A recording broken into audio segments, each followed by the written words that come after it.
partisipasi untuk kelas hari ini. Jadi ini kelas seperti biasanya, tergabung dari kelas 7A dengan kelas 7B, total nanti akan hadir sekitar 140-an mahasiswa ya harusnya. Seperti itu. Nah, untuk kelas hari ini agak berbeda teman-teman, kita akan berdiskusi ringan ya, berdiskusi ringan, sharing nanti dari Mas Eki hari ini sudah hadir. Beliau adalah wartawan wartawan muda tapi sudah senior gitu di Kuningan Mas ya. Nanti bisa sharing tentang bagaimana praktik jurnalisme terutama di media online karena kebetulan mata kuliah kita adalah jurnalisme online. Dari awal sudah saya menjelaskan secara umum terkait dengan jurnalisme itu seperti apa dan apa bedanya jurnalisme seperti biasanya gitu ya di media konvensional dengan media online tentu sangat berbeda gitu. Nah, sekarang sudah saya hadirkan Mas Eki-nya. Namun sebelumnya teman-teman saya ingatkan ya untuk tugas hari ini. Jadi hari ini tidak hanya sharing diskusi tapi juga ada tugas. Silakan nanti dibuat laporan berita berkenaan dengan agenda perkuliahan kita hari ini gitu. Nanti silakan dibuat uh, semacam format aja ya di format konten diunggah di media sosial seperti biasa. Deadline-nya minggu depan seperti itu. Gitu ya. Jadi silakan nanti dimuat apapun itu ya yang nanti teman-teman simak dari Mas Eki, boleh diambil beritanya tentang Mas Ekinya sebagai narasumber atau mungkin dari nilai-nilai berita yang lain dari materi sharing yang disampaikan oleh Mas Eki atau mungkin dari suasana kelas hari ini yang agak berbeda gitu ya karena digabung. Seperti itu. Mas Eki, sudah Ya, siap? Jadi hari ini akan dipandu oleh Ica Anissa Aprilia ya dari kelas A. Ica sudah siap? ya. Sudah siap, Miss. Oke. Jadi Mas Eki ini Ica, salah satu mahasiswa kami ya yang sebagai moderator, insya Allah akan membersamai Mas Eki ke depannya gitu. Nanti teman-teman yang lain mohon dipandu ya Ica ya agar aktif berdiskusi. Nanti yang aktif berdiskusi akan dapat poin nilai dan akan dibantu catat oleh Kiki dari kelas A dan Kiki dari kelas B ya dan Cindra dari kelas A seperti itu. Nanti untuk absensi seperti biasa. Absensinya nanti dipandu oleh Sasa ya dan juga Nadifa. Sudah saya bagi nih. Jadi benar-benar seperti event gitu ya. Oke, silahkan Mas Eki barangkali sudah siap dan Ica saya alihkan ke moderator ya. Semangat semuanya. Terima kasih.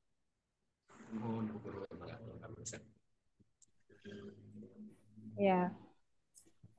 Baik, terima kasih Miss atas Oke. kesempatannya.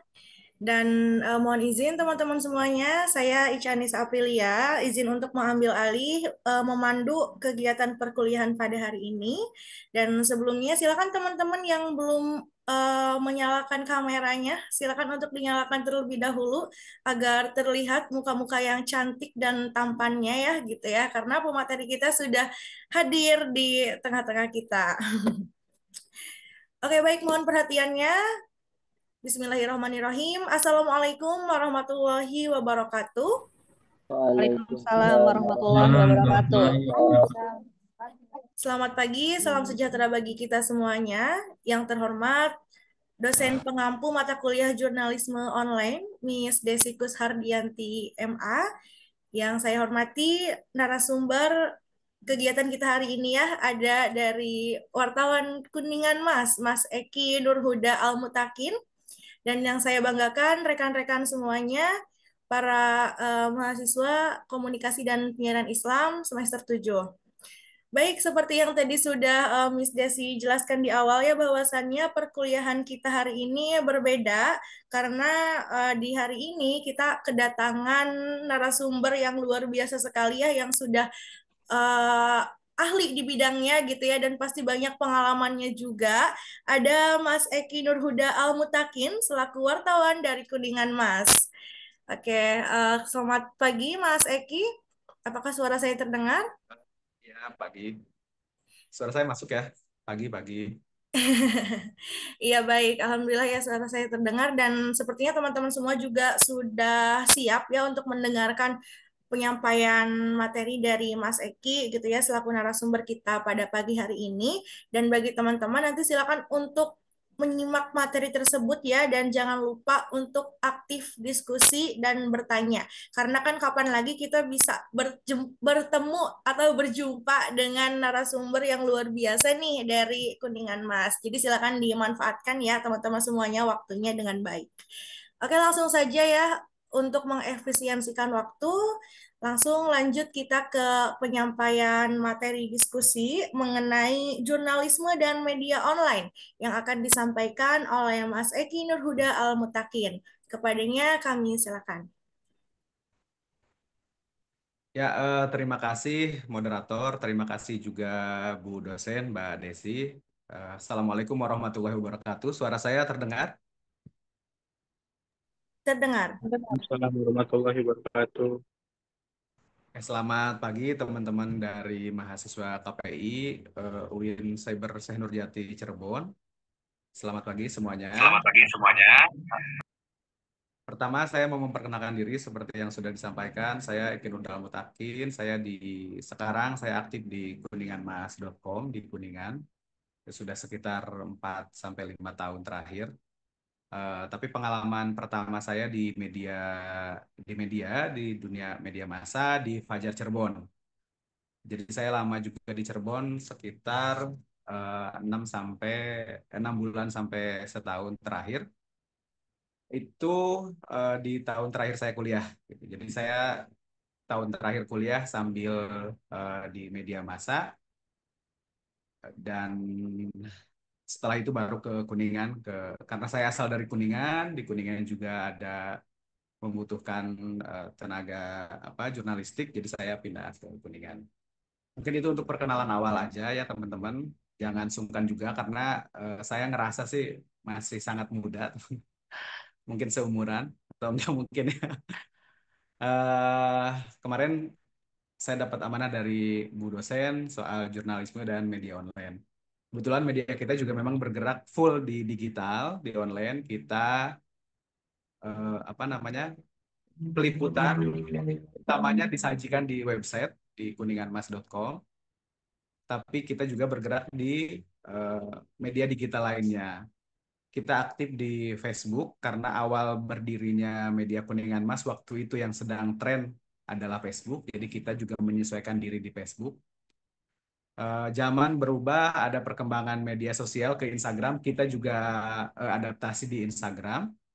Dan belakangan 2 sampai 3 tahun terakhir, terutama zaman COVID, kita juga aktif di TikTok. Karena waktu itu memang perkembangan zamannya ke TikTok dan teranyar sekarang kita juga cukup aktif di saluran WhatsApp dan saluran Instagram. Karena kita media digital, jadi kita juga tidak menutup kemungkinan mungkin ke depan akan ada media-media sosial baru seperti Thread, kita juga sudah ada, di X juga sudah ada, di Telegram sudah ada. Jadi secara garis besar kita adalah media digital yang beradaptasi dengan media sosial. Nah, adapun produk jurnalistik kita secara umum ada 2. Pertama di tertulis, bentuknya ya, atau mediumnya. Pertama di tertulis atau laporan berita, laporan jurnalistik. Dan yang kedua di video. Nah, video ini karena kemarin beririsan dengan jurnalisme warga, kita juga memang banyak terbantu dengan dunia digital sekarang. Dan juga dengan aktivitas jurnalisme warga di lapangan. Banyak video-video amatir yang nyampe ke kita dan bisa jadi liputan berikutnya setelah kita konfirmasi tentunya ya dengan pihak-pihak terkait. Ada kecelakaan, ada kebakaran, ada apa dan lain sebagainya yang memang nilai beritanya ada, tapi kita belum sampai ke sana, misal kita keduluan atau dan lain sebagainya karena sekarang dunia digital. Jadi kita juga terbantu dengan jurnalisme warga sekitar, walaupun tetap tadi karena kita judulnya adalah media massa, kita disiplin konfirmasi ke pihak-pihak terkait. Kalau kecelakaan dan insiden, misal kita ke kepolisian, kalau misalkan ada bisa ke pihak desa, dan kalau misalkan masih memungkinkan ada saksi di lokasi, kita juga ke lokasi. Tapi secara umum kita terbantu juga dengan jurnalisme warga karena biasanya mereka lebih kalau zaman sekarang kan ada istilah foto dulu atau video dulu sebelum minta bantuan gitu bahkan ya. Dan secara kerja jurnalistik kita terbantu, walaupun mungkin banyak kritik dari lain-lain, katanya harusnya dibantu dulu dan lain sebagainya. Tapi memang ada keengganan juga di lapangan, orang takut bersaksi misalkan, orang takut TKP-nya terganggu dan lain sebagainya. Biasanya mereka lebih aktif dokumentasi dulu. Gitu. Itu mungkin sekilas tentang Kuningan Masnya. Lalu tentang produk jurnalistiknya sendiri, selain medianya ditertulis dan video, video tuh kita juga ditertulis ada ragamnya gitu. Kita seenggaknya membagi dua garis besar. Satu adalah produk jurnalistik dan satu adalah opini atau eh, surat pembaca atau kotak pembaca. Kalau di kita kebetulan namanya netizen mas. Rubriknya opini. Jadi rubrik opini dan rubrik berita gitu. Secara garis besar kita bergeraknya di dua bidang itu. Kalau rubrik berita itu biasanya tulisan wartawan. Kalau rubrik opini itu tulisan lepas dari warga, bisa legal opinion bentuknya, bisa apa namanya esai, bisa juga kadang ada yang puisi, ada cerpen dan lain sebagainya. Cuman secara garis besar perbedaannya kalau produk jurnalistik atau berita itu yang nulisnya wartawan, utuh, walaupun itu mengambil dari apa narasumber-narasumber ya tentu dengan wawancara dan lain sebagainya.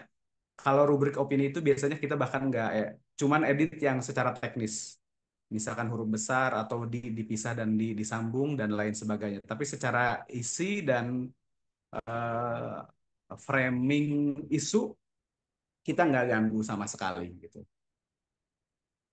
Nah di produk jurnalistik juga kita ada semacam bidang.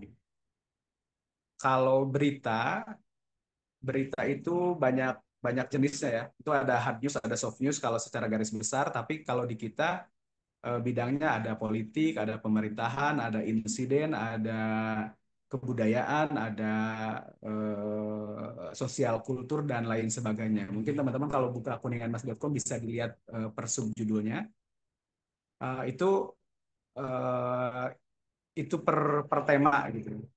Kalau tulisannya itu biasanya nggak terlalu kaku ya, kita jadi di wartawan bisa soft news bisa hard news, kita juga nggak terlalu kaku di bentuk penulisan, tapi ada rambu-rambu semacam penulisan selingkungnya. Misal penulisan gelar di Kuningan Mas itu biasanya tanpa titik. Itu hal-hal apa yang membedakan kita dengan penulisan ilmiah mungkin ya teman-teman. Nah, Ica, ini aman suaranya? Oke ya, boleh. Makasih ya. Nah, jadi terus juga ada penulisan tanggal yang kita biasa gunakan, tapi selebihnya dari gaya menulis dan lain-lain, biasanya kita tidak terlalu kaku dan mem, apa ya, membiarkan wartawan di lapangan sesuai versinya masing-masing dulu. Yang penting tidak keluar konteks dan yang biasa apa yang baku yang tadi yang selingkung kitanya tetap ada. Misal di awal kita kita tulis dulu di awal berita itu biasanya nama kota dan dalam kurung Mas misalkan sebelum berita itu menunjukkan kota biasanya Kuningan Mas gitu ya. Terus cara penulis berita biasanya di bawah dalam kurung di bawah dan selebihnya yang tadi. Kalau misalkan cara penulisan berita kan sudah tahu ya teman-teman ya, 5W1H harus tetap ada kutipan langsung dan kutipan tidak langsung dari narasumber biasanya. Kalau misalkan pantauan di lokasi, pantauan apa? Pantauan langsung juga disebutkan seperti apa gitu deskripsinya. Itu yang pertama ya soal berita ya. Kalau kalau bidang-bidang ini teman-teman seperti yang bisa dilihat ada politik, ada insiden, ada government itu ada beberapa lagi sub bidangnya. Ada bisnis, ada sport, ada teknologi, ada video dan anything. Mbak bisa diklik yang anything coba Mbak. Awas ke atasnya ada ini ya. Yang anything. Ah, coba diklik dulu, jangan dulu diklik sebentar. Ada netizen Mas. Nah, nah ini yang, aduh, kenapa ini? Coba diklik Mbak, di reload. Ulangi aja ke belakang, terus ke bawah aja Mbak, ke bawah, jangan di situ. Terus boleh ke bawah, terus ke bawah Mbak. Nah tadi udah dijelaskan ya soal berita, kira-kira seperti itu. Kita mau masuk ke yang opini. Ada nggak Mbak? Coba ke bawah. Klik salah satu Mbak. Nanti ke bawah terus, sorry. Terus ke bawah Mbak. More post.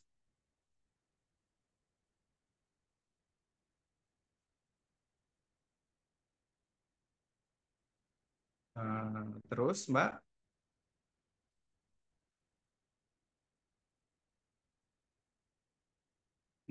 Terus nggak banyak ya.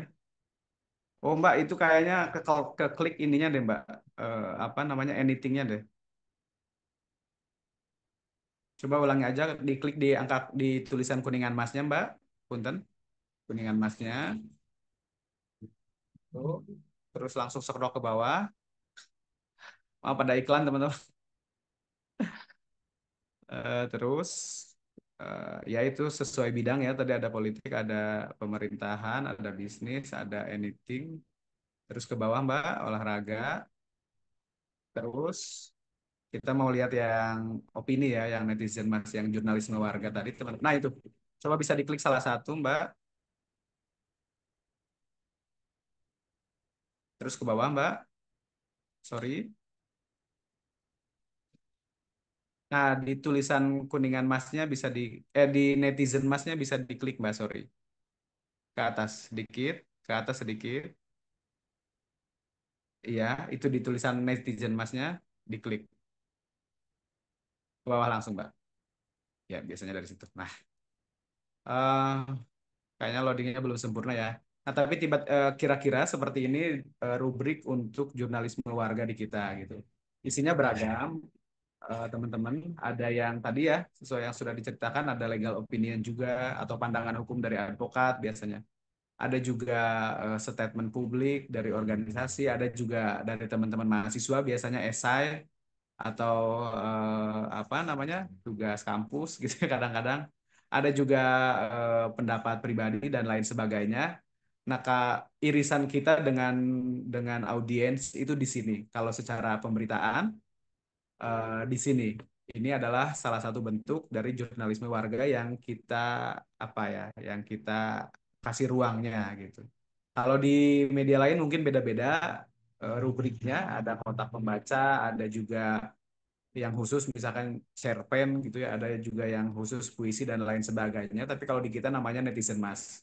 Ini juga terbuka buat teman-teman yang tulisan lepas ya, tulisan lepas yang sifatnya bukan berita, biasanya kita postnya di netizen mas gitu. Jadi saya ulang mungkin secara garis besar, di kita itu ada dua produk jurnalistik. Yang pertama berita gitu ya, dan yang kedua adalah opini. Opini itu jurnalisme warga.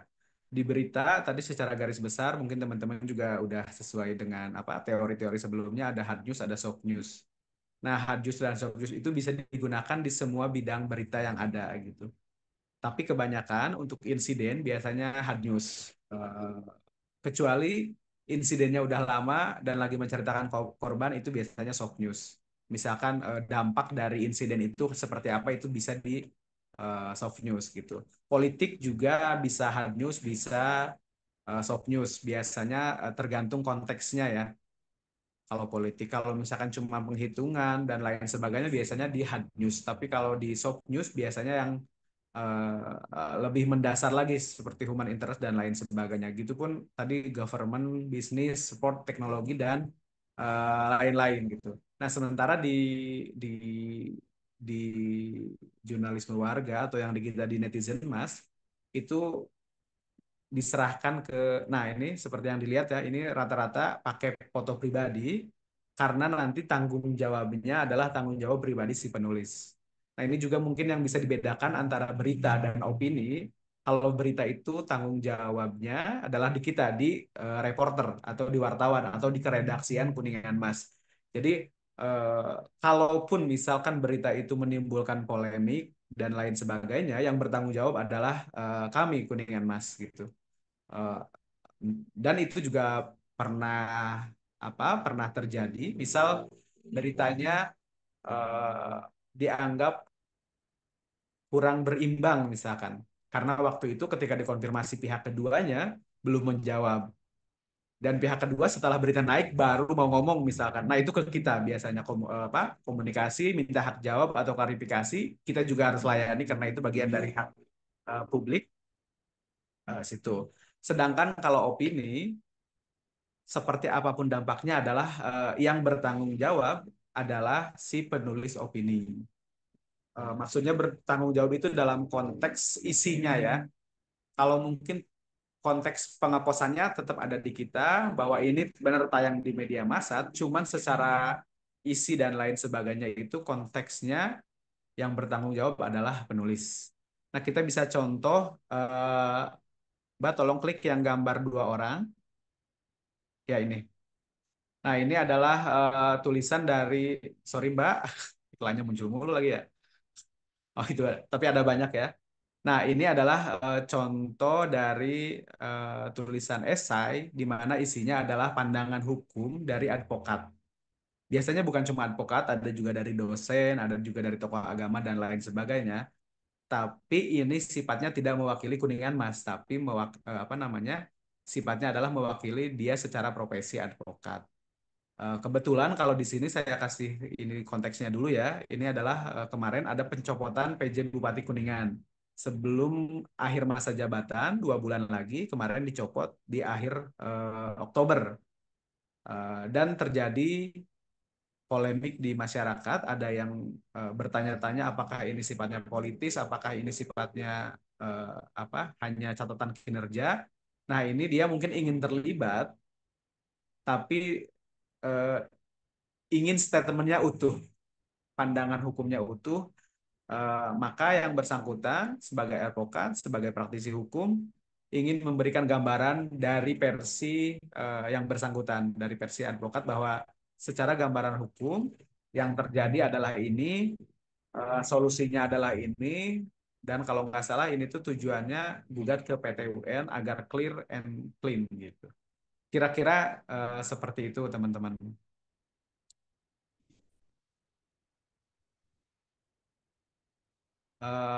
Moderator,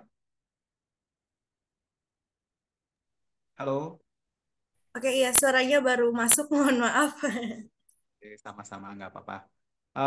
Mungkin secara garis besar, karena judulnya juga sharing ya, dari pemateri yang bisa kita suguhkan sementara soal itu dulu.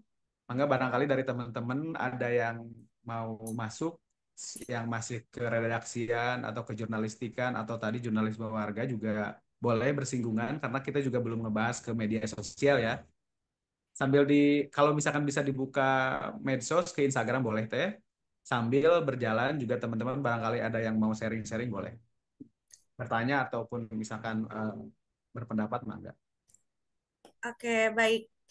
Ya, terima kasih ya kepada Mas Eki yang telah tadi sharing juga ya mengenai jurnalisme online dan tadi kita sudah langsung melihat di berita Kuningan Mas ya gitu dan tadi kita juga sudah membedah gitu bagian-bagiannya dan ada apa saja di Kuningan Mas tersebut. Nah, agar pengetahuan kita tidak cukup sampai di sini saja gitu ya teman-teman. Jadi silakan nih teman-teman yang ingin berdiskusi dan ingin bertanya, saya mulai berikan kesempatan untuk teman-teman semuanya. Oke, ini sudah ada yang raise hand. Yang pertama, silakan dari Diah Wiat Ayu.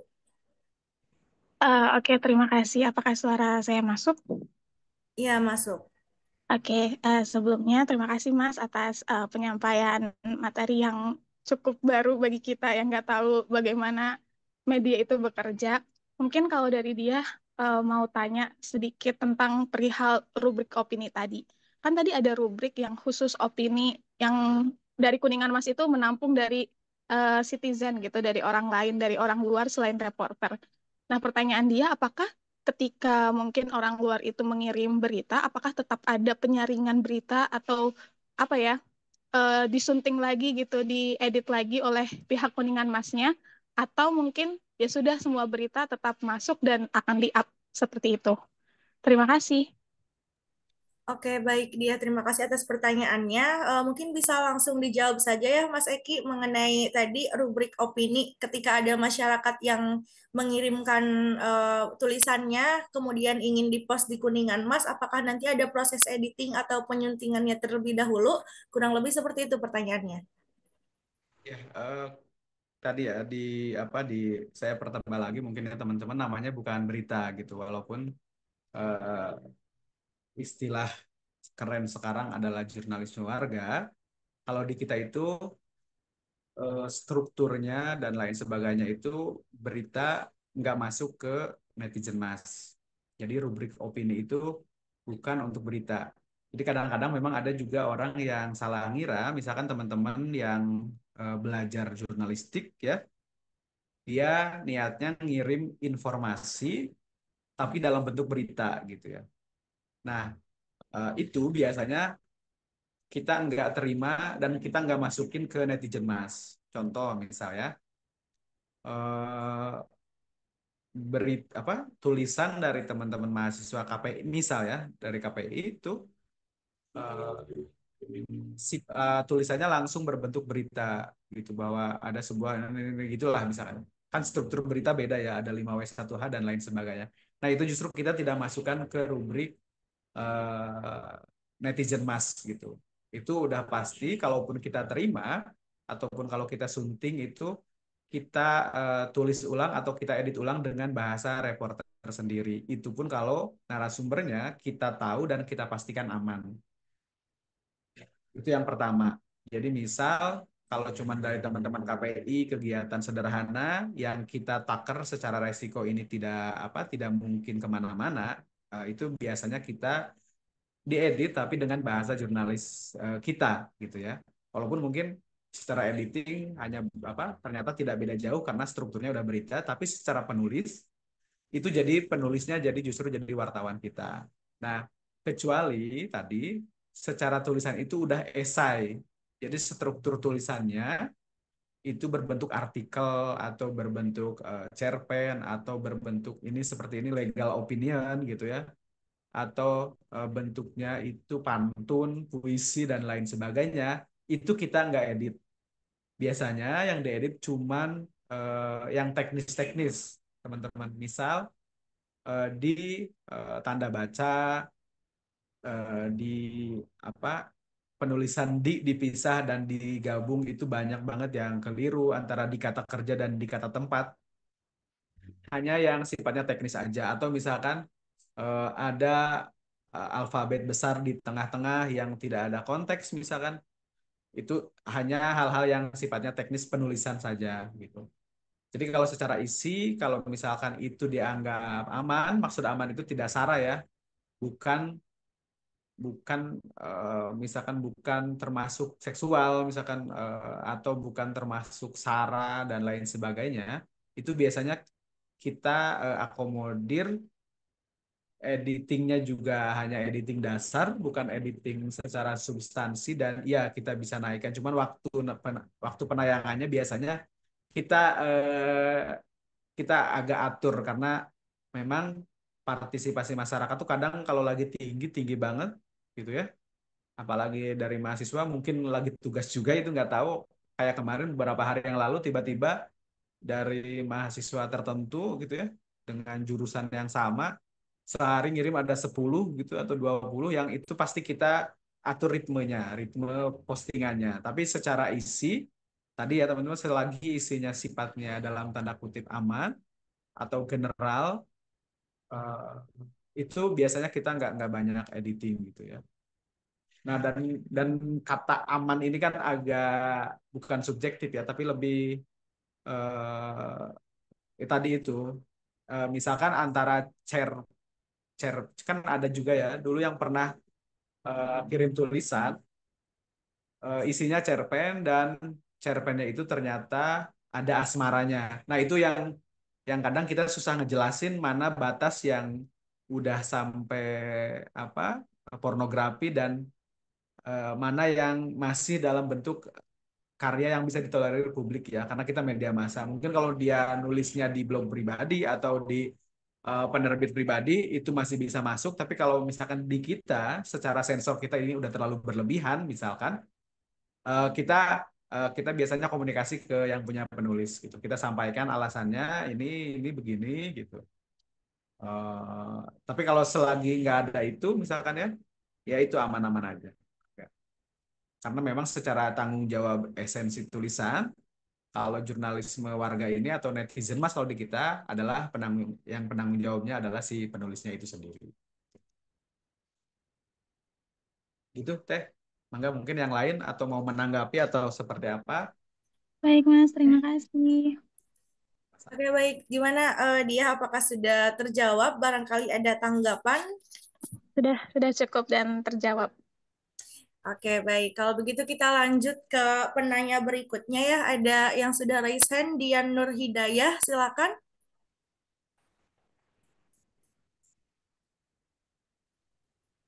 Oke, suara aku udah kedengeran belum ya? Sudah jelas. Oke, terima kasih moderator yang telah mempersilahkan saya. Oke, langsung saja di pertanyaannya. Sebenarnya kurang lebih saya juga ingin menanyakan hal yang sama tadi yang telah ditanyakan oleh dia ya. Cuma mungkin saya ingin bertanya juga, Mas, tadi kan terkait netizen Mas juga ya. Itu kan tadi kata Mas tadi bilangnya kalau untuk segala opini itu kan penanggung jawab dari penulisnya gitu. Nah, apakah dari Kuningan Mas sendiri itu pernah menerima tulisan yang mungkin ini bakal menimbulkan sebuah konflik gitu? Nah, itu tetap apa ya? Tetap ingin diterima atau ada penolakan gitu? Dan kalaupun diterima, apakah mungkin dari netizen ataupun orang-orang di luar sana yang nggak tahu itu mungkin kan bakal mengiranya, oh ini tulisannya Kuningan Mas nih, Kuningan Mas gitu. Jadi mereka yang nggak tahu kan pasti ngiranya medianya gitu yang mengupload, bukan si penulisnya gitu. Apakah Kuningan Mas ini pernah menerima sebuah komplain ataupun apa ya hujatan gitu atas eh, apa ya berita ataupun opini yang diupload di Kuningan Mas kayak gitu sih. Eh, nah ini mungkin masuk ke cerita pengalaman ya. Terima kasih, bagus sekali Iya. pertanyaannya.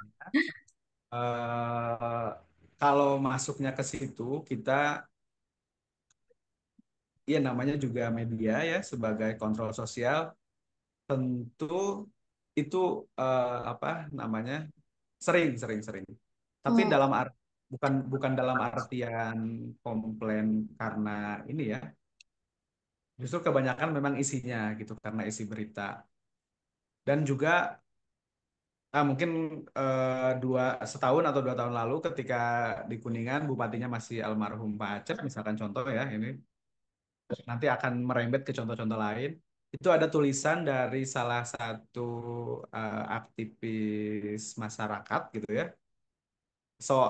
Yang ternyata isinya itu mempertanyakan sebuah kebijakan lah ya. Kebijakan yang benar-benar teknis gitu. Tapi tulisan opini. Dan waktu itu ya kita juga sempat dapat komplainnya dari berbagai pihak karena dikiranya itu bukan opini.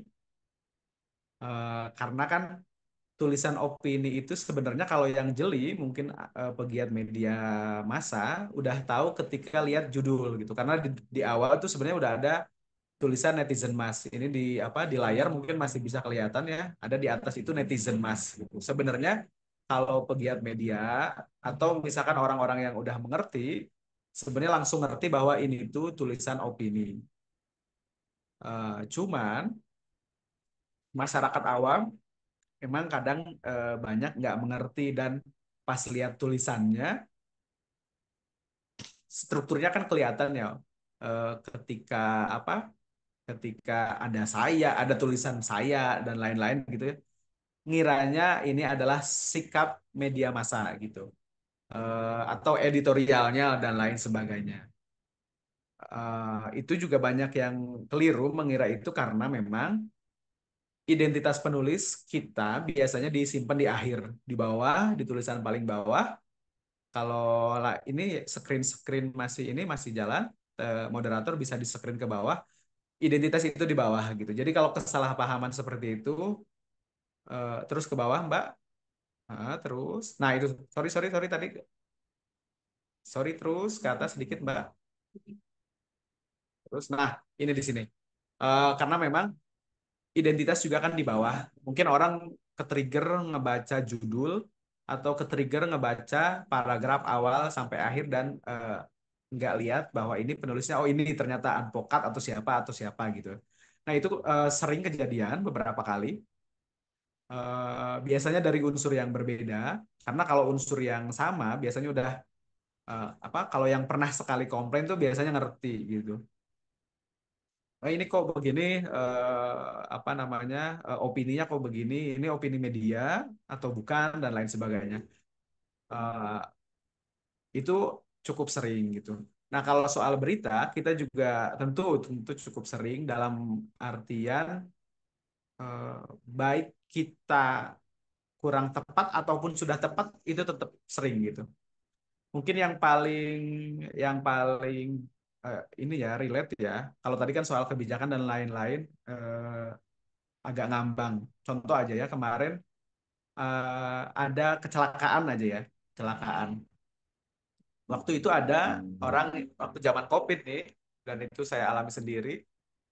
Zaman COVID itu ada orang yang tiba-tiba meninggal di jalan raya gitu. Memang masih dekat rumah orang tersebut, tapi di jalan raya. Dan karena orang apa namanya buru-buru dan takut waktu itu suasananya lagi COVID, nggak manggil ambulan, tapi manggil callback yang terdekat. Nah, si korban dinaikkan ke atas callback untuk diperiksa ke rumah sakit, biasanya bebas COVID atau enggak, dan lain sebagainya. Kebetulan kita yang paling awal menerima informasi, kita juga yang ngeliput awal, bahkan kita masih punya dokumentasi foto ketika korban dinaikkan ke ke callback gitu ya. Nah, secara jurnalistik kita sebenarnya nggak ada ya nggak ada yang salah dan lain sebagainya ya. Kita juga disiplin konfirmasi dan lain sebagainya. Bahkan walaupun tidak wajib tidak bahkan kita melakukan inilah ngeblur korban. Nama korban juga walaupun tidak wajib disingkat, kita pakai inisial waktu itu ya. Cuman memang tempatnya cukup jelas karena di dekat-dekat kota. Nah, setelah itu tayang ternyata pihak keluarganya itu ada komplain gitu. Komplain kenapa begini, kenapa begini. Nah, hal-hal seperti itu kan kadang yang harus kita jelaskan bahwa ibu, bapak, ini kan kejadiannya di tempat publik. Mereka kan kadang-kadang yang awam ngerasa ini kenapa diberitain nih, kan saya nggak mau misalkan dan lain-lain. Nah itu yang kadang-kadang kita harus jangan ikut terpancing gitu. Kita juga pasti turut mengerti bahwa mereka sedang berduka dan lain sebagainya. Mungkin waktu itu juga sedang panik karena takut COVID, mungkin ya takut tetangganya ngebaca ada berita itu, ada yang meninggal tiba-tiba, jadi keluarga mereka terisolasi dan lain sebagainya. Kita coba mengerti di situnya, tapi secara jurnalistik tidak ada yang dilanggar ataupun hal yang dilewat gitu. Kita konfirmasi ke orang sekitar, ke saksi dan lain sebagainya gitu ya. Kita juga fotonya di blur. Kalau misalkan termasuk kekerasan, nggak ada darah, walaupun nggak ada darah gitu ya. Kalau darah kan emang udah harus di blur, tapi kita menghormati jadi kita di blur. Dan identitas pun kita nggak nyebut nama secara langsung, kita hanya pakai inisial gitu ya. Nah, jadi walaupun secara jurnalistik itu hak gitu ya, kadang-kadang yang mungkin tidak ada pelajarannya di ruang kelas ya seperti ini, walaupun dibahas gitu, tapi agak susah membahasakannya juga adalah menerima komplain seperti itu. Kita diteleponin siang malam itu waktu itu, kadang ke penulisnya, kadang ke redaktur, kadang ke admin dan lain sebagainya. Nah, cara-cara menghadapi itu memang jam terbang ya. Waktu itu ada dari redaktur juga. Dan ternyata waktu itu korbannya ternyata orang yang cukup penting lah gitu, atau beririsan keluarganya penting. Jadi komplainnya agak banyak dari keluarganya yang di Jakarta dan lain-lain. Nah, itu tugas kita sebagai media massa yang menjelaskan, Pak, Bu, ini kan kejadiannya di ruang publik, jadi bukan di ruang privat. Terus kita juga sudah beritikat baik dengan tidak apa dengan korban, tetap kita blur gitu. Dan lain sebagainya gitu. Nah, mereka kan kekeh minta dihapus gitu, tapi kita sekali lagi terus-terusan kita bertahan karena kalau ada berita dihapus itu kan agak ini ya, agak kurang baik, presiden tidak baik ke medianya. Akhirnya mereka yang mengerti gitu. Justru kita juga jangan jangan arogan ya kalau misalkan ada komplain panik begitu, kita ikuti flow-nya tapi tetap bertahan di rule kita gitu bahwa ibu kita ikut bela sungkawa, mudah-mudahan diterima di apa namanya di diterima di yang maha kuasa dan lain sebagainya. Kita tetap secara manusiawi kita terima komplain mereka dengan manusiawi juga. Gitu. Cuman secara berita kita juga mohon maaf beritanya nggak bisa dihapus uh, dan juga ini nggak ada yang melanggar secara etik yang sudah ya kode etik lah ya kan tidak termasuk kekerasan dan lain-lain karena memang kita blurnya cukup ketat waktu itu. Nah kira-kira seperti itu teh ya. Jadi kalau komplain ya pasti ada baik dari berita maupun dari opini. Cuman tadi gitu. Jadi cara kita menghadapi komplainnya yang mungkin itu masih belajar gitu karena orang yang komplain itu kan dari banyak elemen ya, kadang dari elemen masyarakat bawah sampai yang berpendidikan pun pernah komplain gitu kira-kira. Moderator mangga. Oke, itu ya jawabannya. Dian, bagaimana? Apakah bisa dipahami atau barangkali ada tanggapan lagi? Iya. Oke, eh, udah menjawab sekali ya, Mas, gitu. Berarti selama ini kalau ada berita-berita yang emang banyak dikomplain sama masyarakat itu dari Kuningan Mas sendiri tidak pernah meng-take down beritanya gitu ya? Iya, kalau take down kita nggak gitu karena presidennya buruk gitu. Kalau udah ada satu yang di take down, terus masyarakat tahu karena linknya kan udah tersebar nih. Ya nanti masyarakat yang lain minta dong. Ini gini Oh, sih atau misalkan kalaupun nggak minta berarti ngiranya berita kemarin bohong. Nah, sedangkan dalam mekanisme jurnalistik, kalaupun ada kesalahan informasi dalam menyajikan berita, itu eh, hak koreksi bisa, gitu. Tapi disebutkan di berita berikutnya.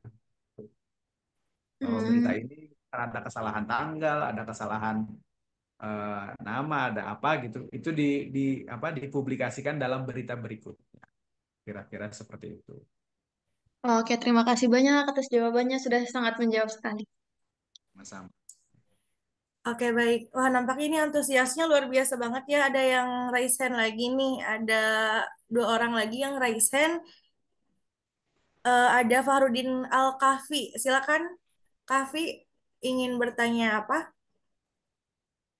Oke, baik. Sebelumnya terima kasih kepada moderator yang sudah memberikan kesempatan kepada saya. Sebelumnya perkenalkan Pak, saya Fahrudin Al-Kafi, biasa dipanggil Kafi sama teman-teman. Saya izin bertanya Pak terkait tentang eh, media dari Kuningan Mas sendiri.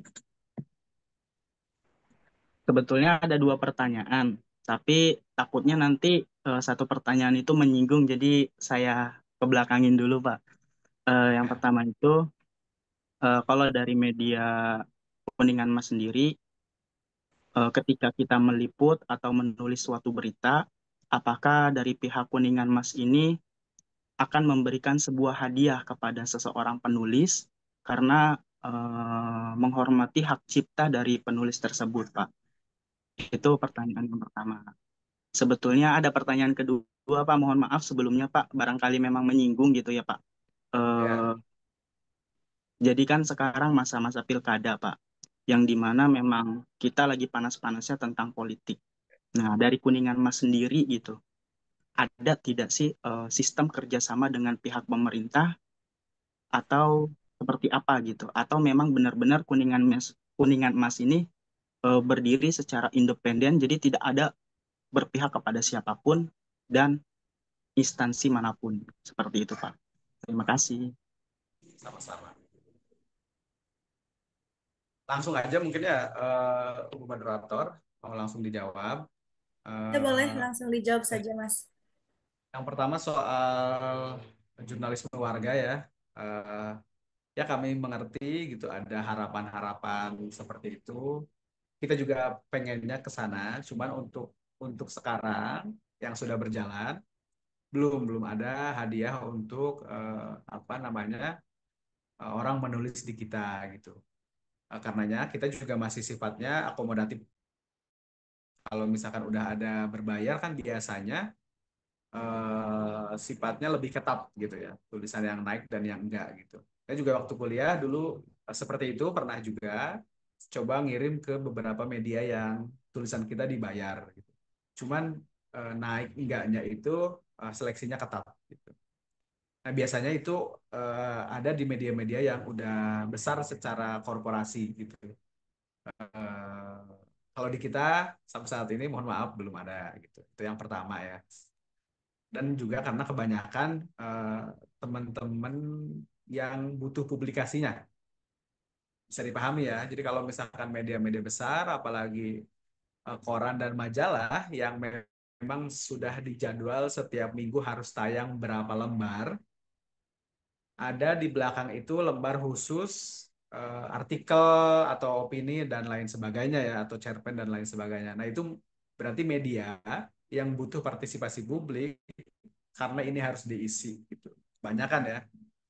Nah kita dari awal eh, belum sampai ke sana karena kita masih menganggap bahwa netizen ini suara masyarakat gitu. Mau tulisannya jelek secara apapun gitu, biasanya kita tetap tayangkan. Hanya tadi waktunya aja, soal waktunya. Karena kadang ada yang terlalu beririsan dan lain sebagainya. Jadi mohon maaf kalau soal yang itu. Nah yang kedua, soal pilkada dan lain sebagainya, perlu diingatkan bahwa kita itu kan media massa itu tidak hanya eksis saat pilkada. Pertama itu. Kedua, kita juga sebenarnya tidak ada kewajiban netral, tapi ada kewajiban untuk independen. Nah, bedanya independen dan netral, kalau netral itu kan sebenarnya tidak memilih satupun, ya kan, atau non partisan sama sekali. Nah, kalau independen, kita tidak terpengaruh oleh eh, oleh salah satu pihak dan lain sebagainya. Nah, bagaimana dengan kerjasama atau lain sebagainya? Tentu kita terbuka ke semua pihak justru. Kita jangan menutup eh, apa namanya, menutup kerjasama. Misalkan kan di media massa itu ada dua yang sifatnya komersil ya. Misalkan advertorial atau apa artikel komersil, advertorial dan lain sebagainya, dan juga ada iklan. Nah, kalau tadi teman-teman lihat di website Kuningan Mas kan, oh cina ini ada beberapa pamflet, ini nomor satu, ada nomor dua di tengah-tengah, ada nomor tiga di pinggir. Nah, itu justru karena kita memilih untuk independen aja. Independen bukan memilih ya, emang sudah seharusnya, maaf ya. Dan untuk membuktikan itu, kita terbuka ke semua pihak. Kebetulan di Kuningan, misalkan ada 3 calon, tiga-tiganya kita kasih space gitu. Adapun pilihan atau slot ini ya, slot iklannya berbeda, itu memang tergantung komunikasinya seperti apa tadinya dari masing-masing pihak. Nah, yang tidak boleh itu adalah partisan atau hanya condong ke satu pihak. Itu kan atau netral sekalipun ya kita justru salah juga karena media massa Kuningan Mas di awal itu tagline kita kan ada minimarket politik gitu ya. Kita agak agak fokus di politik, justru kita aneh kalau misalkan kita netral atau enggak memberitakan politik sama sekali gitu. Jadi pada intinya soal kerjasama itu eh, kerjasama biasanya bukan dalam bentuk berita gitu. Maksudnya bukan bukan dalam kerja jurnalistik tapi dalam editorial boleh, atau tadi iklan yang dipasang gitu. Dan sekarang karena zaman media sosial, kita juga bahkan terbuka tiga-tiganya kalau misalkan mau pasangnya itu di media sosial dan lain sebagainya.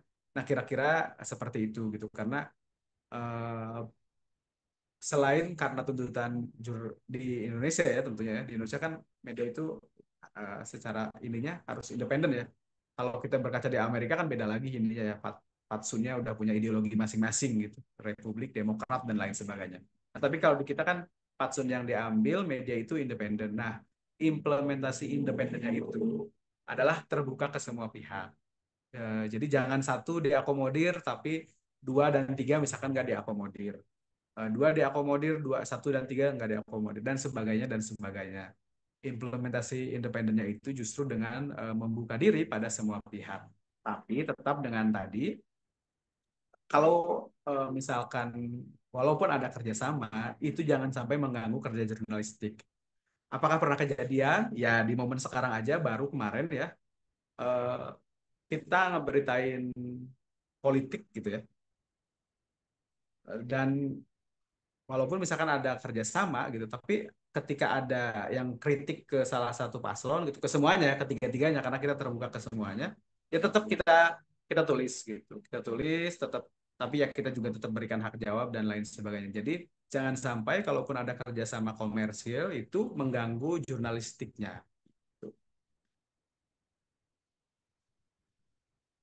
Terima kasih, pertanyaannya bagus sekali kok. Oke, pertanyaannya sudah terjawab ya, Kahfi. Bagaimana? Apakah ada tanggapan? Eh, mau nambahin sedikit sih, Pak. Kan tadi Silakan. kan Bapak bilang terkait tentang media Kuningan Mas ini independen ya, Pak ya. Jadi terbuka untuk seluruh calon. Misalkan kalau misalkan ada yang menulis tentang kritik calon A, terus nanti dikontra sama ini. Nah, bagaimana cara mengatasi Kuningan Mas yang mewadahi keindependenan, dan itu bagaimana mengatasi konflik tersebut gitu Pak. Ketika penulis A pro-nya sama calon A, terus ternyata ada yang kontra gitu. Cara mengatasi konflik tersebut seperti apa dari Kuningan Mas gitu Pak. Baik. Ya. Makasih ya ininya apa tanggapannya, dan sesuai yang tadi ya. Kenapa kita tadi sebutkan bahwa media itu kan eksisnya bukan cuman sekarang aja pas pilkada gitu. Jadi sebenarnya kalau di lapangan eh, kita kan orangnya itu aja gitu, misalkan. Maksud kita udah tahu juga dan udah mengerti. Dan kita juga sampaikan dari awal ya, sebelum sebelum mereka pasang iklan itu kita udah sampaikan bahwa kita itu bukan tim sukses dari paslon manapun. Nah, itu penting dan biasanya mereka juga mengerti. Kalau diibaratkan, kita itu mengibaratkan bukan wasit ya, tapi penyedia lapangan. Kalau bola ya, kalau teman-teman misalkan apa namanya suka bola, jadi kita itu adalah penyedia lapangan. Di lapangan, dua tim bola misalkan saling serang, ya kita nggak boleh intervensi salah satu. Wasit juga udah ada KPU dan Bawaslu dan lain sebagainya lah, ibaratnya begitu.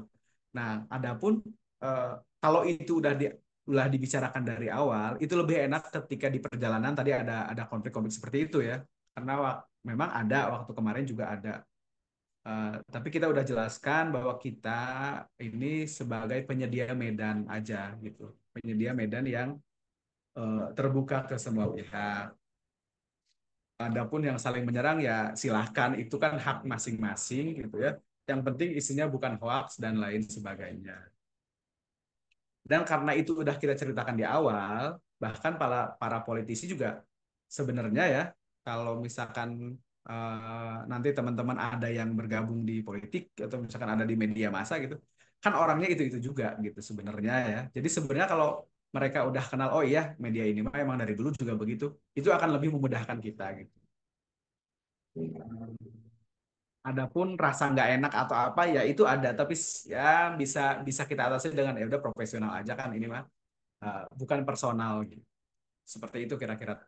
Misal Kavi ini lagi nyalon sama temennya lawan siapa lah, ada nama Jaman misalkan, Nur Jaman, Kavi versus Nur Jaman. Nah, kita tuh media massa kan hidup dengan Kavi dan Nur Jaman bukan hari ini aja gitu. Jadi selama 4 tahun sebelumnya bahkan kita kan udah hidup dengan mereka. Gitu. Maksud hidup tuh ya kadang konfirmasi apa, kadang konfirmasi isu apa dan lain sebagainya. Justru pilkada ini cuma momen aja gitu. Karena sebelum pilkada kita kan udah kenal mereka, kita juga udah sampaikan bahwa ini media massanya begini, nggak bisa diintervensi soal apa gitu. Mangga aja kalau ada isu ya dijawab gitu, jangan minta dihapus ataupun lain-lain. Nah, eh, pengenalan itu dari awal, dari lama sudah dibangun, dan biasanya mereka juga udah mengerti, para politisi juga, dan mereka justru lebih lebih respect dengan yang seperti itu. Karena dari awal kenalnya, oh iya emang begitu. Justru kalau dengan ada yang dihapus satu, nanti mereka justru saling saling minta dihapus. Gitu itu. Kira-kira itu bukan di belakang layar ya, tapi lebih ke di lapangannya seperti itu. Gitu. Kecuali mungkin teman-teman ini baru lulus awal-awal langsung ke media, mungkin ada kagoknya iya. Tapi kami-kami yang misalkan bukan kami ya, atau senior saya yang udah di kantor lama nih, bahkan udah puluhan tahun di media massa, kan itu kenal semua gitu. Jadi Itu kayak soalnya nanti ada menanamkan pemahaman itu dari lama. Itu kira-kira moderator mangga. Ya, itu ya Kavi untuk jawabannya. Nanti mungkin kalau misal Kavi ada yang ingin ditanyakan lagi bisa langsung kontak aja Mas Eki-nya ya, karena waktu kita Ya, terbatas dan masih ada penanya lainnya begitu ya. Jadi kita beri kesempatan untuk penanya yang terakhir, ada Syahla. Silakan Syahla. Oke, baik. Terima kasih kepada moderator. Izin bertanya, Mas Eki. Kalau tadi kan disebutkan ada beberapa tulisan-tulisan atau berita yang bisa menimbulkan polemik atau konflik gitu. Nah, boleh nggak sih kita dibagi tipsnya nih, gimana sih cara nulis berita atau opini tulisan gitu buat di publik ya, biar nggak menyebabkan polemik bahkan konflik gitu, Mas. Ya langsung aja ya mungkin Pak Bu Moderator ya. Nah, kalau soal tips and trik penulisan, tentu itu sesuai dengan karakter tulisannya masing-masing ya teman-teman ya. Kalau cerpen mungkin kemasannya berbeda, kalau esai kemasannya berbeda, kalau artikel apa namanya, artikel ilmiah berbeda dan lain-lain sebagainya gitu. Kalau legal opinion berbeda. Nah justru yang kita nggak bisa atur adalah tadi soal ketika kita nggak mau berpolemik. Nah itu tuh hal yang sebenarnya nggak mungkin, tapi bisa diminimalisir. Kenapa nggak mungkin? Karena kepentingan masyarakat kan luas ya teman-teman. Bahkan tulisan yang sifatnya umum sekalipun biasanya tetap uh, ada pihak yang nggak ini ya. Contoh aja ya, kita mau mau apa namanya, mau mau ke contoh yang praktis ya. Ketika misalkan teman-teman ada yang menulis soal cinta lingkungan misalkan, itu kan secara tema sebenarnya sangat umum. Tapi kalau tulisannya udah ke detail dan praktis, tetap biasanya eh, menimbulkan polemik, dan itu nggak apa-apa gitu. Itu polemik itu bukan hal yang buruk juga, justru itu yang menantang diskursus kita masing-masing gitu tadi. Misalkan ketika tulisannya hanya cinta alam, cinta lingkungan, contoh aja ya, ya semua masih oh oke nih, bagus bagus bagus bagus, karena tatarannya masih di umum gitu. Nah itu mungkin kalau misalkan yang malas berpolemik, ya udah tulisnya yang general-general aja, yang sangat umum gitu. Tapi kalau misalkan mau lebih spesifik, misalkan karena teman-teman di Cirebon, Cirebon misalkan dekat dengan laut, laut dekat dengan nelayan, nelayan itu dekat dengan kesejahteraan, cara nelayan berburu itu misalkan yang tradisional seperti apa, yang modern seperti apa, nah itu pasti ada menuai konflik, itu pasti. Contoh misalkan tulisannya itu karena cinta lingkungan secara umum, misalkan teman-teman menyerang orang-orang yang suka ngambil ikan dengan bom misalkan atau dengan listrik, ya itu pasti ada yang nggak suka gitu, karena ada yang secara teknis dia ngambil ikannya dengan cara itu. Jadi itu nggak bisa dihindari kalau polemik itu, apalagi kalau udah tataran teknis. Tapi kalau masih general biasanya masih oke. Atau waktu itu di mana gitu ya, ada pembangunan pabrik yang ternyata ngerusak ekosistem lingkungan, yang bahkan salah satu warga di sana ada yang keracunan, habis makan kerang, keracunan, ternyata kerangnya itu terpapar limbah dari sebuah pabrik. Nah, kalau udah tataran teknis itu mau nggak mau pasti ada polemik gitu. Tapi kalau misalkan teman-teman ini kita cuman pengen share ide aja gitu. Ya udah yang general-generalnya aja gitu. Cinta lingkungan ya udah cinta lingkungannya aja misalkan dan lain. Tapi kalau udah tataran teknis, apapun biasanya tetap pasti ada polemiknya gitu. Dan itu sebenarnya nggak apa-apa juga polemik gitu. Jadi itu kira-kira teh siapa tadi moderator, Mangga? Tadi Syahla yang bertanya. Oke, itu ya Syahla jawaban dari Mas Eki. Bagaimana Syahla? Apakah ada tanggapan? Oke, baik Mas Eki. Terima kasih untuk jawabannya. Cukup, Ica. Oke, baik. Nah, ada lagi nggak teman-teman yang ingin bertanya sebelum nanti kita mengakhiri sesi perkuliahan pada hari ini? Silakan teman-teman, saya berikan satu kesempatan lagi bagi penanya.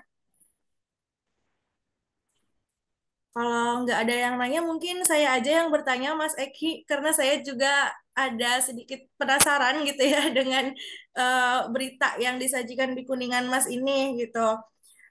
Kalau tadi mungkin beberapa teman-teman yang lain juga ya bertanya dan tadi Mas Eki juga diskusi seputar berita yang disajikan di web ya, yang dipublikasikan di web. Nah, saya ingin bertanya untuk berita yang disajikan di Instagram karena kan Kuningan Mas juga memiliki Instagram dan followersnya juga sudah cukup banyak ya. Nah, mungkin bagaimana pengaplikasian atau praktiknya gitu, apa namanya praktik jurnalisme online Kuningan Mas di dalam media Instagram tersebut gitu.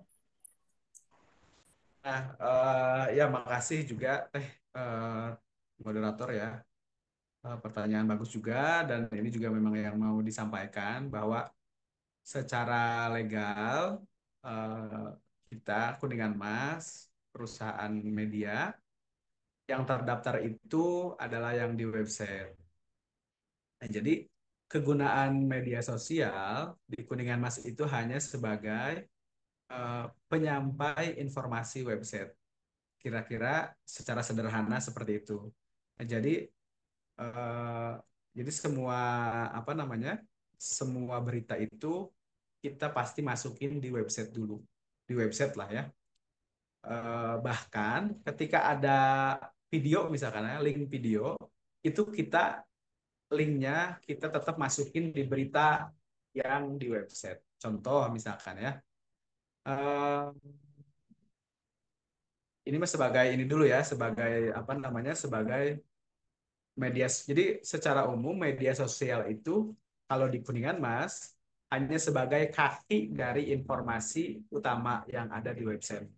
Nah, kenapa demikian? Karena sampai sekarang ternyata saat kita mengurus apa legalitas ke Dewan Pers, salah satu terdaftar di Dewan Pers dan mengurus legalitas Kemenkumham dan lain sebagainya itu ya, notaris maksudnya maaf, kita ngurus ini akta ke notaris yang diakui sebagai perusahaan media itu adalah kuninganmas.com-nya.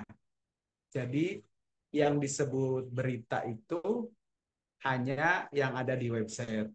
Nah, apa impact-nya atau apa bedanya adalah kalau di website itu secara hukum kita nggak akan kena delik UU ITE. Secara hukum ya.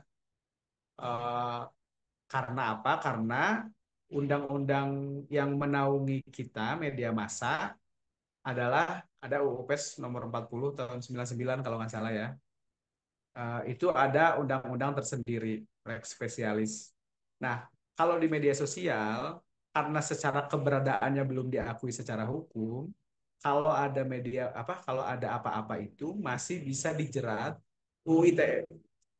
Nah, makanya biasanya kita di boleh ke bawah sedikit ya. Ini layarnya, maaf. Nah, misal terus terus ke bawah, diklik yang netral aja. Nah, itu yang berita kenapa itu? Sorry, klik dulu. Aduh, awas itu ininya kena apa? Passwordnya Sebentar ini kayaknya kepencet deh. kayaknya belum login ya. Ya intinya Ya belum eh, login. dijelaskan aja secara singkat ya. Intinya ini ketika berita-berita di Instagram itu biasanya kita tetap cantumkan link bahwa link utamanya ini ada di website. Jadi Instagram itu hanya menginformasikan bahwa berita ini tayang di website ini gitu. Bahkan kalaupun misalkan ada apa namanya, ada video editan atau video masyarakat gitu ya, kita tampilkan di apa aja ya, di web apa, di Instagram, di YouTube ataupun di Facebook gitu ataupun di TikTok. Biasanya eh, linknya itu kalau misalkan ini ya masih mentah, videonya benar-benar masih mentah, linknya itu kita masukkan ke website. Maksudnya setelah berita di bawahnya itu ada video titik dua, linknya itu kita masukkan. Jadi secara secara ini mas secara formal video ini diakui sebagai bagian dari produk jurnalistik yang ada di website. Nah, ini memang agak teknis teman-teman. Kalau yang awam mungkin ini sama aja nih berita gitu ya, bahasanya berita mau di medsos mau di website. Padahal secara dasar kan ini dua hal yang berbeda. Satu adalah informasi. Jadi yang di website itu yang di medsos itu sifatnya informasi. Dan itu banyak ya teman-teman. Mungkin di Cirebon juga banyak akun-akun kayak Info City lah. Cirebon apa gitu. Ataupun di tempat teman-teman masing-masing, Majalengka, Kuningan, dan lain-lain. Nah itu bedanya dengan media massa adalah di situ gitu. Media massa sebenarnya yang kita punya secara hukum itu justru yang di website. Nah untuk mengamankan dalam tanda kutip ya produk-produk digital, produk-produk digital yang tayang di medsos, biasanya linknya kita masukin juga di berita. Contoh, ada kecelakaan nih, kecelakaan secara website berita, biasanya kan cuma foto dan tulisan. Videonya kita misalkan tayang di Instagram, di YouTube, atau di yang lainnya. Nah, biasanya link itu kita masukkan ke dalam berita, ke website.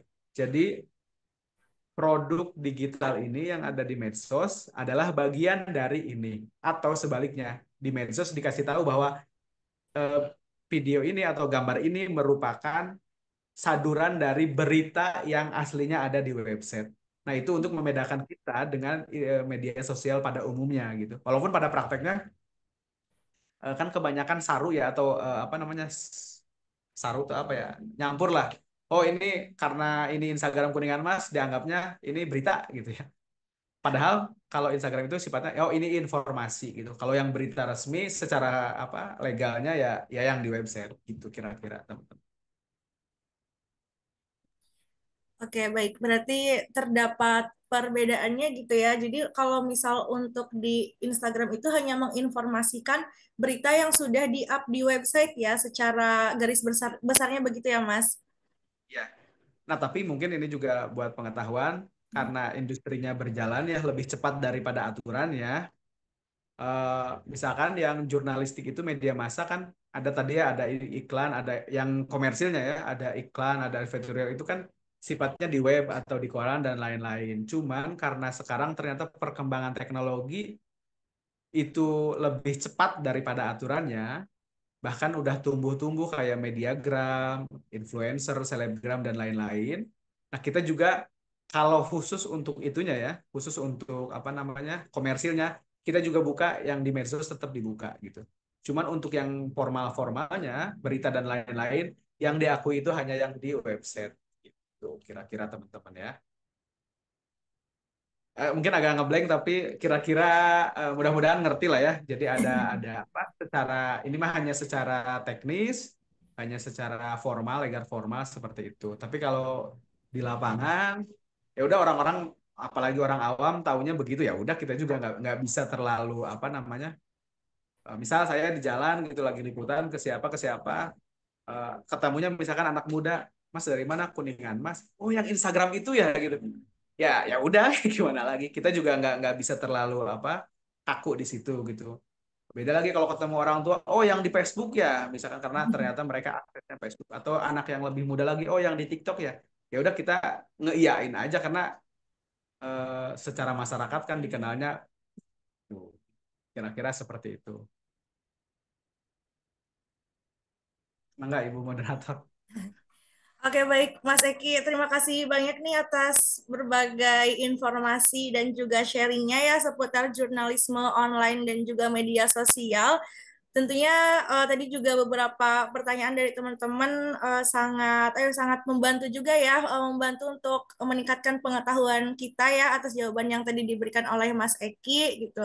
Dan sepertinya waktu kita sudah menunjukkan pukul 11.32 ya, jadi teman-teman mohon maaf diskusinya dicukupkan. Mungkin bagi teman-teman yang ingin bertanya bisa menghubungi Mas Eki. Barangkali Mas Eki ada nama Instagram yang bisa teman-teman hubungi nanti untuk diskusi lebih lanjut. Instagram ya. Saya sebenarnya agak kurang aktif di Instagram, tapi ya boleh Eki Nurhudal Mutakin aja biasanya. Walaupun mungkin agak slow respon karena jarang aktif di Instagram. Oke, itu ya teman-teman. Tadi silakan dicatat nama media sosialnya Mas Eki barangkali ingin bertanya lebih lanjut mengenai jurnalisme online dan media sosial. Itu saja mungkin Mas Eki, terima kasih banyak sekali lagi atas berbagai informasi dan sharingnya kepada kami nih, mahasiswa-mahasiswi komunikasi dan penyiaran Islam. Semoga apa yang disampaikan dapat bermanfaat dan tentunya dapat diaplikasikan oleh teman-teman semuanya, khususnya dalam mata kuliah jurnalisme online ini. Oke, tadi sudah kita ini juga ya dengarkan secara seksama teman-teman untuk secara garis besarnya. Tadi kita sudah tahu gitu ya gambaran mengenai salah satu media yang juga menampilkan jurnalisme online yaitu Kuningan Mas gitu dan di Kuningan Mas ini memiliki produk jurnalistik dari mulai yang tertulis hingga dalam bentuk video. Dan Kuningan Mas juga saat ini terbantu dengan jurnalisme dari warga sekitar. Dan rubrik yang disajikan juga bukan hanya berita dari wartawan saja ya yang ada hard news dan soft news, tetapi ada juga rubrik opini yang mana rubrik opini ini berasal dari opini-opini masyarakat yang dikirimkan kepada Kuningan Mas untuk dipublikasikan.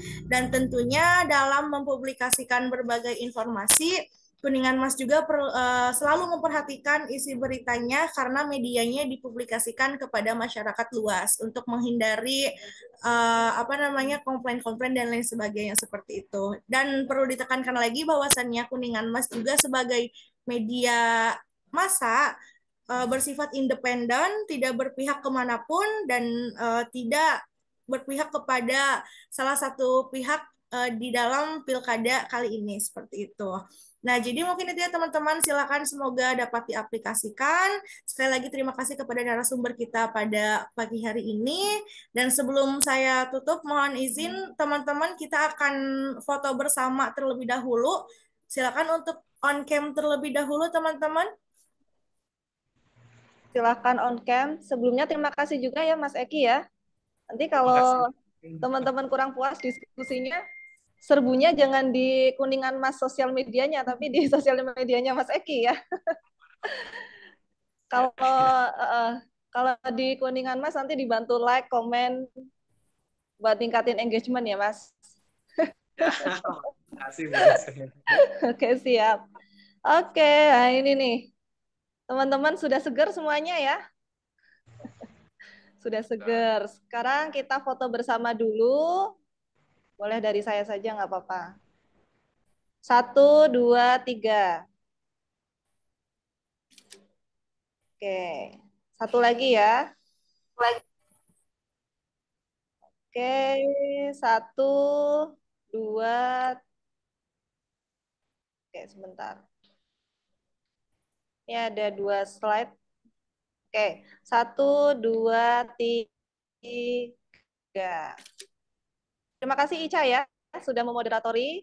Nanti saya kontak-kontakan dengan Mas Egi lagi mungkin ya karena ini sudah waktunya sholat Jumat. Jadi untuk siap-siap saja dulu seperti itu. Saya rasa cukup teman-teman semuanya. Terima kasih atas partisipasinya Mas Egi juga sekali lagi terima kasih dan mohon maaf jika ada salah kata, salah-salah untuk acara hari ini kami mohon maaf ya Mas Egi ya. Dan teman-teman selamat beristirahat, selamat melanjutkan aktivitas dan selamat salat Jumat juga ya dipersiapkan karena sudah mepet waktunya. Saya yang tutup ya, Ica dan Mas Eki. Terima kasih. Wassalamualaikum warahmatullahi wabarakatuh. Waalaikumsalam. Waalaikumsalam warahmatullahi wabarakatuh. Terima kasih.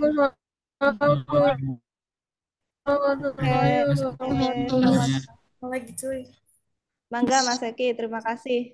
Mas, ya. Mas Fajar, Masya Allah. Baliknya kemana? Masih di Ayo kampus. sholat Jumat semuanya. Salat Jumat guys, salat Jumat. Izin. Izin live ya. Bu, libur dulu. Nges khutbah, astagfirullah. Beres sidang Jumat di mbak, oi. Jumat, woi. Goy, pargoy. Jumatan online. Jumatan online. Pargoy. Jumatan online. Info nasi kotak. Nasi kotak Yang di khutbah masjid. spin. Saya adan ya, adan. Yang khutbah spin. Nasi kotak info. Di masjid ini dekat SMP 5. CSP. Dia gak dibalas-balas. Ini gimana ya cara nge-save ini gimana sih? Hasil record. Kalau lagi tahu laptop akunya pas akhir-akhir ininya.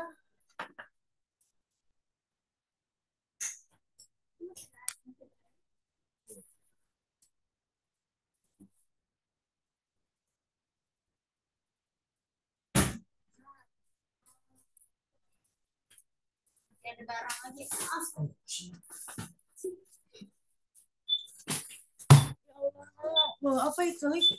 Kamu hari-hari makan salad? Enggak, itu punya si Maudy ya. Lip ini matiinnya gimana? Aku nggak bisa lagi. Ini nggak bisa di ini coy. Masih ada mau ambil gelas.